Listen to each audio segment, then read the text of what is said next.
G'day everyone, Daniel Watson here on a particularly cold winter morning with a show for you about a topic that is now dominating the airwaves and the public mind. That topic, of course, is gun control. In the wake of the Orlando shooting, gun control has reared its ugly head again in the public view. Little backstory about the Orlando shooting attack.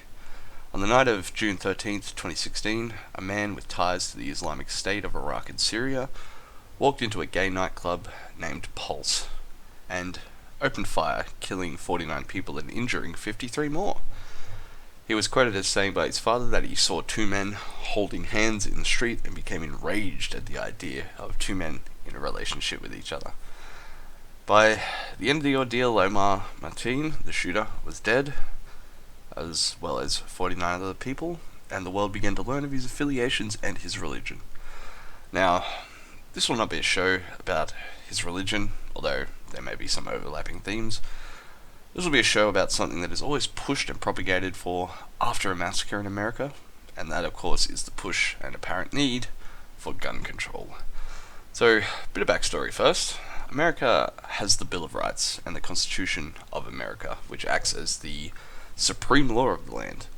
If something cannot be done about a certain topic regarding the Constitution, most of the times the officials will fall back to the Constitution to see how the Founding Fathers would have handled the situation. But lately, there has been a push to completely subvert the Second Amendment of the Constitution, the right to keep and bear arms. The Constitution was drafted very early in America's history after the War of Independence with the British. The Founding Fathers made it their Second Amendment, only behind the right to free speech and the freedom of religion. The reasons behind the Second Amendment were very simple. Before the war, the English had tried to take the Americans' weapons away by force so as to reclaim the colonies and squash any subversion of the Crown's rule. Now, this led to the first battles of the war, which ended up starting the War for Independence. The governments set up rules and regulations and put forth the constitutional amendment that if the government ever decided to try and subvert the will of the people again, that militias could be formed to protect against this. After the war, this became the subject of many philosophies, that the right of the people to have firearms and weapons is a basic American right, so as to protect themselves from external and internal threats. Now we skip forward a few hundred years and we find that this, one of the oldest laws of the land, is constantly under threat by America's own people. The left in America decries gun violence as one of the biggest problems facing America. However, they'll never take the time or effort to see who and why people are using firearms. They simply declare that if they repealed the Second Amendment, gun violence would just magically disappear from America, and that things like school shootings and gay nightclub massacres would be a thing of the past. Now, if you haven't already guessed, I'm Australian. We don't have the right to bear arms or carry weapons, except with special permissions for hunting purposes. I think there's a few more, but on the whole, we don't usually have guns anymore. There is a reason for this. On April 28th, 1996, Martin Byron, a extremely disturbed man, acquired an assault rifle in Port Arthur, Tasmania, and killed 35 people and injured 23 more. As a knee-jerk reaction, the Prime Minister, John Howard, who can accurately be described as the Australian version of a Republican Conservative, outlawed the sale and possession of firearms outside said hunting or special permissions. And the people hailed this as the smartest thing that Australia has ever done to curb gun violence, and while I agree to an extent, there is still gun-related deaths every week in Australia. Admittedly, not as many. However, gunpolicy.org lists the total number of firearm deaths in 2014 as 230. A very close margin from the year 2000 to 2014 has been sustained. The numbers have kept steady, however, I have noticed a trend in the numbers. From 1979, that's roughly 20 years before gun control was enacted, gun deaths had already begun to drop at a slow rate. 1979 saw 685 people killed that year by guns, whereas 1989 only saw 549, This continues to 1999, where only 347 people were killed. The last reported statistics of 2014 had 218 people dying. After that, I can't find any more statistics for gun deaths in Australia. After the banning of guns in Australia, though, we saw a rise in knife crime. The AIC, which is the Australian Institute of Criminology's homicide monitoring program, was founded in 1989 and saw a 30 to 40% increase in knife deaths over the last decade alone. While we may have stopped some of the deaths in Australia, we by no means stopped them all. We simply replaced them with knife deaths. Now, this was 1996. With a very small, largely friendly country, we had at the time roughly 18 million people in the space the size of Northern America. However, guns were not a staple of the Australian household or way of life. There was never a culture of guns in this country, so largely it was accepted by the population en masse, and since then we've had no significant gun-related massacres. But before Martin Byron, we hadn't had a significant gun massacre by a civilian. This was Australia's first and last massive loss of life due to civilian gun violence. Of course, I would be remiss if I didn't mention the massacres and atrocities committed against indigenous populations of Australia pre-1930s back to the 1700s. But instead of examining the evidence and having a talk about it on a national level and even holding a referendum, they had a reaction to completely ban guns from the country. And since Port Arthur, and till this day, evidence keeps coming out that suggests Martin Byron was just a very, very disturbed man with mental health issues. He was intent on killing people, and he was going to do it any way he saw fit. It just so happened it was down the sights of an AR-10 assault rifle. To this day, his motives are still a mystery. Nobody knows why he did it. Certainly many theories. But enough about Australia's past. When it comes to America, the right to bear arms is a fierce topic. Republican conservatives hold that since it is in the Constitution, it should be left alone. And I'm more inclined to side with this, not because I actively support guns or people having guns, but in this day and age, with the utterly hostile nature of America at the moment, with the right versus left mentality, repealing the Second Amendment would just open a veritable Pandora's box of what can only be described as shenanigans. The left in America has the mindset of, if you don't like something, ban it. But will it solve the problem of gun violence in America? Well, all evidence points to probably not. There's an estimated 357 million registered guns in America. However, that number has never been thoroughly examined and confirmed, and sometimes drops as low as 200 million. But suffice it to say, if there was a problem, a big problem with gun violence, as the left would have you believe, you wouldn't be listening to this podcast right now in America. You would be in the middle of a gun battle over something.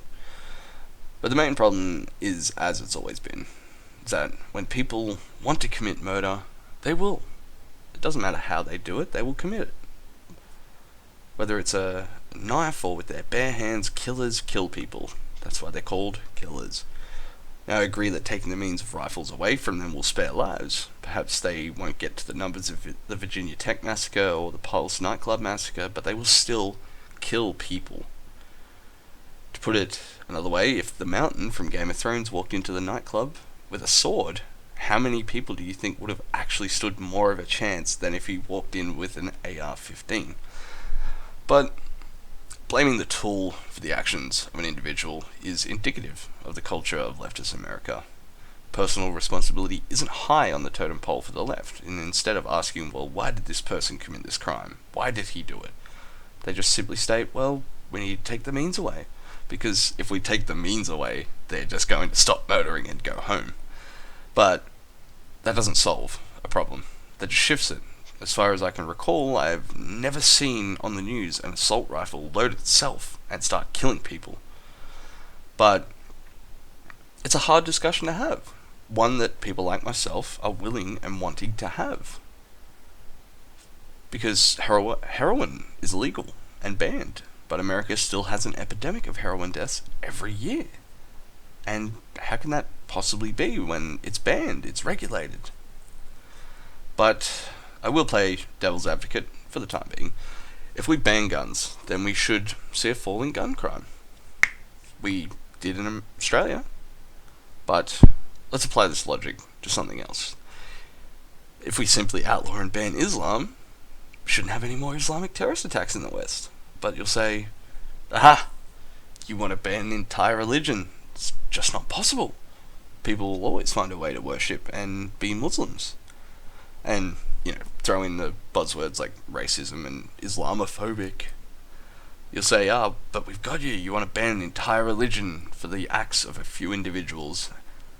And if you see where I'm going with this, you can say it with me. And of course, I'll say, well, you seem to think that banning guns because of a few individuals works. Why wouldn't this work as well? And the answer, of course, is because people will always find a way to be a Muslim, and Americans will always find a way to have a gun. So if you think that by stripping law-abiding citizens of their constitutional right to bear arms will somehow make them safer, well, a bit of bad news for you. The majority of gun crime in America is done with unregistered or stolen guns.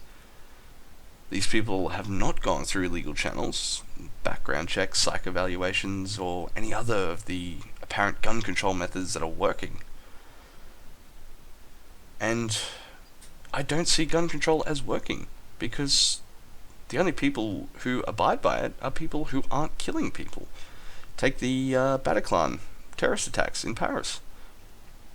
These men brought AK-47s into the heart of France, a country that has the strictest gun laws anywhere in the world, apart from maybe Australia.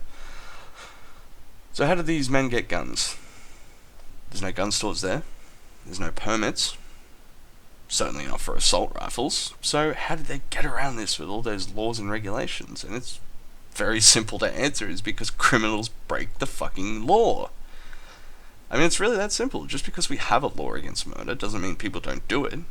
Doesn't automatically mean people cannot physically commit murder anymore just because there's a law. And same with gun control. I mean, in Paris during the nights of the attacks, they didn't go, oh, hey, I was looking on the government website, and turns out the attacks are off, guys. We aren't actually allowed to have these guns, and we're not allowed to kill people in the name of our God in this country. So the only recourse we have is to become law-abiding, peaceful citizens and work hard to benefit society. Oh well. But hyperbole aside, do we need to have a discussion about gun violence? Yeah, we do. But we don't need to have a discussion about gun control. We need to have a discussion about people control. You can have one of these two things in the modern world. I've found that you can either have liberty or you can have security.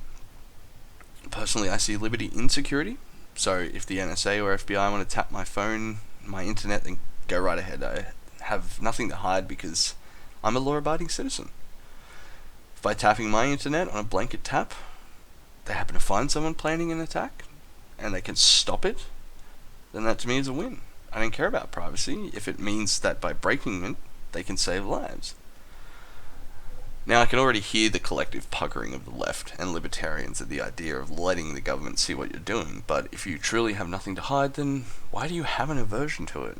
Why is your privacy more important than somebody else's life? And why is it that the left, specifically, would rather completely deny someone of their rights to own a gun than to have to make a small personal sacrifice for the safety and security of others? But that's the running theme of the show, isn't it? Personal responsibility and sacrifice. It is infinitely easier to make somebody else have to miss out on something than it is for you to take it on the chin and deal with it like an adult. I don't drink. I have never been a big fan of drinking. I'm definitely not a fan of drunks. I don't like turning on the news in Australia to see that somebody else has been punched to death in an alcohol-fueled rage. But I'm not going around calling for the reinstatement of prohibition simply because I have a problem with it. Because more so than not, responsible adults know how to handle their alcohol intake. And those people are not the problem. It is specific people that are the problem. And if your first thought was, when something happens, to ban the ability to do it, then, well, where does it stop? How long is it until we decide on what you can and can't do because of a few instances? Hey, a socialist state started a war that led to the deaths of tens of millions and the genocide of a race of people, but I'm not going out everywhere saying we need to ban all discussion of socialism, but it might be good. But I get it. I do. People are fed up with gun deaths and they want it to stop. I would ideally like all murders to stop. Reaching a peaceful utopia is a great dream to have, but unfortunately we don't even have the framework for that yet. We don't even have the land to dream up the concept on. Because reality is harsh. Human society is brutal and unforgiving. No matter how it happens, people will always break the laws. They will always impose their own will on each other, and they will always seek to be on the top of the pile. The only thing that you or I can do is simply be willing to talk through all of this. And at the moment, people aren't willing to talk about this on either side. There is two stances. You are either for guns or you're against it. Nobody is saying, let's actually talk through this. Let's skip the usual bullshit of the right versus left mentality. To quote a famous phrase, guns don't kill people. People kill people. But I would add that people with guns kill people. People with knives kill people. People with cars kill people. People with planes kill people. It's just another tool, like a sword. And during history class, I don't remember hearing a lot about medieval activists calling for the ban on assault broadswords, because all you really need is a dagger to kill somebody. America's gun problem is a serious one, but it's only ever talked about when something big happens, when there is a massive loss of lives. Numerous websites report upwards of 30 people are killed every single day in America by way of guns. However, this never triggers the reaction to call for gun control. And I've always wondered, why is that? Why is it that 30 people can die every single day and nothing happens? But if 30 people are killed by one person in a day, then it's a problem. So I did a bit of digging and I came to a conclusion that if it's not in the public eye, if it's not just one person, then it's out of sight and out of mind. It's only ever triggered when the world is watching. Since the Orlando attack, I've seen numerous Facebook and Twitter comments from Americans saying that this makes America look bad and the whole world is watching us and that's all they think Americans do is shoot schools up. But in reality, shouldn't the 30 a day be worse? Shouldn't that make America look bad? As I'm recording this, it's 7 days after the shooting, so that means that over 210 people have died by guns in that time. But I'm not seeing this being quoted on the news. I'm not seeing people talk about that. And that's because people don't care as long as it isn't on the news. If it's out of the public eye, then people just forget that people are dying every single day. Sure, there's a few groups that, they report on this on a daily basis, but unless everyone's watching, they're only reporting it to the people who are actively looking for it. It's a triggered, reactionary voice that asserts the need for gun control every time something happens. But sometimes it differs what the reaction is. With the case of Dylan Roof, the teen who went into a church and shot 9 black churchgoers dead. The narrative shifted, and it was almost apparently because of a flag. The flag made him do it. It's got mental powers, and it made him go kill people. So, the Confederate flag was swiftly banned, it was destroyed, sale was outlawed, it was taken down from offices all around the country, and then everyone forgot about Dylan Roof, and I found that odd. I thought when this happened, it was the need for gun control. But it was mind-blowing. People just forgot about it. As soon as the flag got taken down, they were alright, back to work.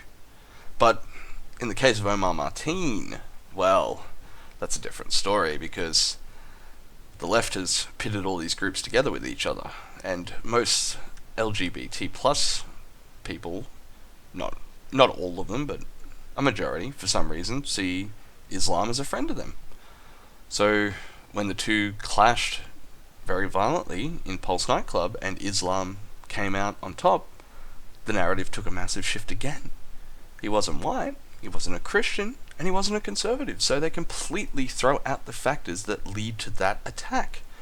And what are we left with? Oh yes, of course, the need for gun control, because if the guns weren't there, then he wouldn't have done it. He would have went home and, I don't know, done something else. So, white male shooter that had a Confederate flag in one picture, well, that's 100% the cause of the problem. That's racism and slavery and bigotry. But Omar Martin pledged his allegiance to ISIS, a devout Muslim whose father was quoted as saying it's up to God to punish the homosexuals the day after the attack, who had voiced his very verbal disgust for homosexuality. Well, that's completely irrelevant, because remember, Islam is your friend and white people are the devil, so of course it was the guns. If those pesky guns hadn't have been there in the first place, Omar Martin never would have attacked the Pulse nightclub and those people would still be alive. It all makes sense now. But what if he just simply used a suicide vest? Then we would have a whole other situation. Would they have to confront that he did this as a religiously motivated attack?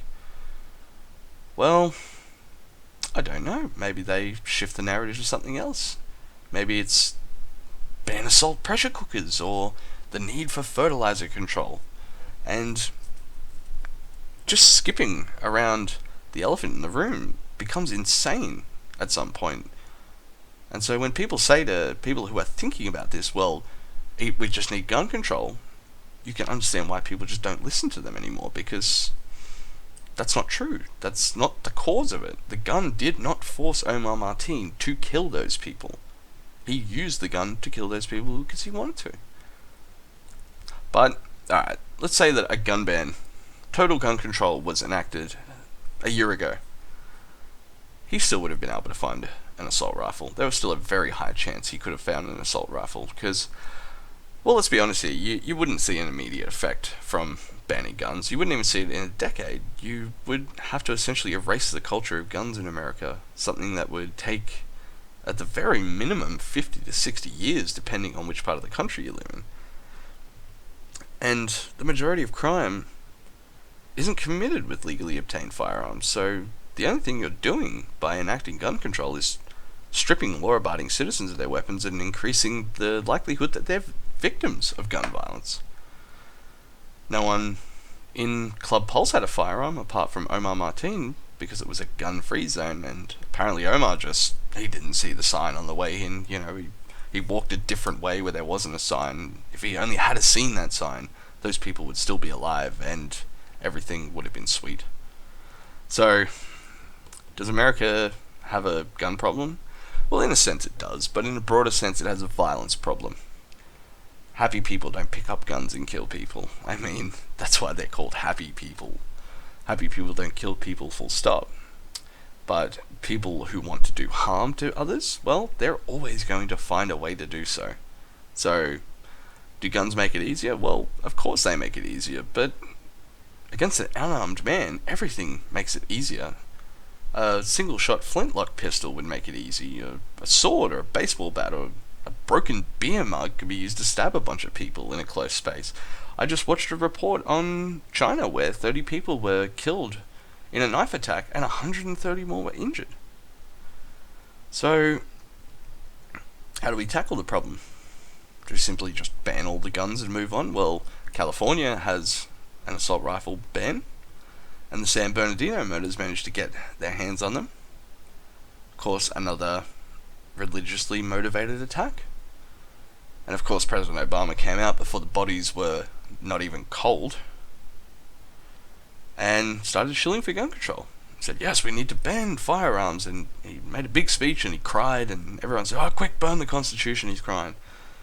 But Republicans said, well, guns are already banned in California, you can't buy assault rifles. And he said, well, we need to ban them harder then.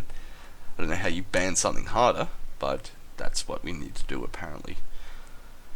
And, well, how would they go about enacting gun control anyway? over 100 million Americans. How would they get them to part with their guns? Cash for guns? Well, maybe. You'd get a few people, you wouldn't get a lot of them. You could have amnesty days. Well, if people don't want to give over their guns anyway, they don't care if it's legal or illegal, which makes them criminals. So it leaves us with the Donald Trump conundrum, as I like to call it.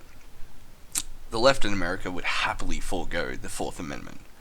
The Fourth Amendment is the right of people to be secure in their own houses and personal belongings against unreasonable searches or seizures.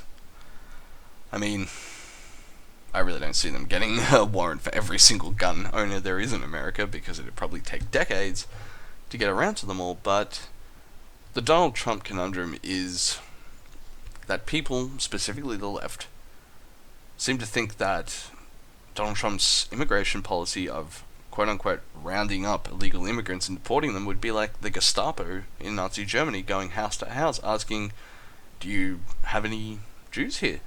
And so, of course, they've decried the entire thing as being racist and fascist and whatever.